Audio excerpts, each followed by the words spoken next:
மதுரை மாவட்டம் உசிலம்பட்டி தாலுகா மானூத்து கிராமம்.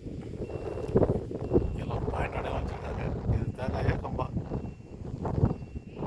தேங்காயே கம்பா, தேங்காய் தான். தேங்காய் உருட்டி ஒரு பாயிண்ட் அடையாளம் வச்சுருக்காங்க. அதில் அந்த பாயிண்ட் உறுதி தானா இல்லை வேறு பாயிண்ட் அமைதா அப்படின்னு தெரிந்து கொள்வதற்காக 500 மீட்டர் ஆழத்துக்கு இந்த ஸ்கேன் பண்ணிட்டு மலையை பார்த்தாலே தெரியுது. ஏறக்குறைய கிழக்கு மேற்கு கிடக்கு வடக்கு ஸ்கேன் பண்ணுறோம்.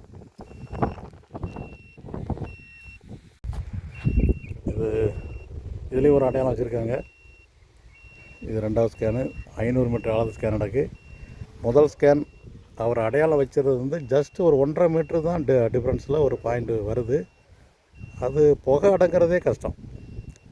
நான் அந்த மாதிரி பாயிண்ட் அது. பவர் பம்பு ஈல்டு அல்லது விவசாயத்துக்கு தேவையான தண்ணி வர வாய்ப்பு இல்லை. இந்த மரத்துக்கெல்லாம் தண்ணி எங்கேருந்து வருது சார்? அங்கே கிணறு இருக்குது. உள்ள கிணறு இருக்கோ? ஆழம் எவ்வளோ சொன்னீங்க? 100 அடியா? 100 அடி சார். இதான் ஆழமான கிணறு இந்த ஏரியாவில். ஆனால் கருங்கல்ல தானே இருக்குது. ஆமாம் சார், கருங்கல். சம்பளம் கொடுத்துருது தானே? இப்போதைக்கு கம்மியான தண்ணி தான் சார். வறட்சி தான். சரி, ஒரு 2 மணி நேரம் ஓடும்.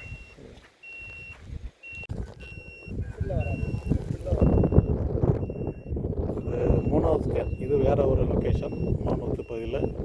இந்த பகுதியில் ஆல்ரெடி 7 போர் போட்டிருக்கீங்களோ? 7 போர் போட்டிருக்காங்க. அதில் சில போர் கம்ப்ரஸருக்கு பண்ணிகிட்டு இருக்கு. அங்கே பார்த்த இடம் 2 ஸ்கேன். ரெண்டாவது ஸ்கேனில் ஒரு 600 அடியில் சின்ன ஒரு வெடிப்பு, பாறை வெடிப்பு. அதில் பெரிய அளவில் தண்ணி எதிர்பார்க்க முடியாது. புகை வேணால் அடங்கலாம்.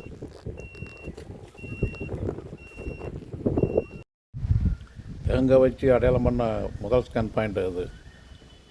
ஒரு புகை அடங்குறதே கஷ்டம். இது 2வது ஸ்கேனு. அதுவும் போரே போடக்கூடாது.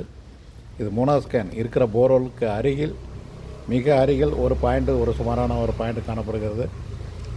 அது இதில் போர்வெல் போட்டால் அங்கே அருகில் உள்ள போர்வெலுக்கு ஏர் எஸ்கேப் ஆயிரும். அந்த போர்வெல் ஓடுற போரும் கெட்டு போயிடும். அதனால் போர்வெல் போடக்கூடாது. வேணால் பிளாஸ்ட் பண்ணலாம் இருக்கிற போரை.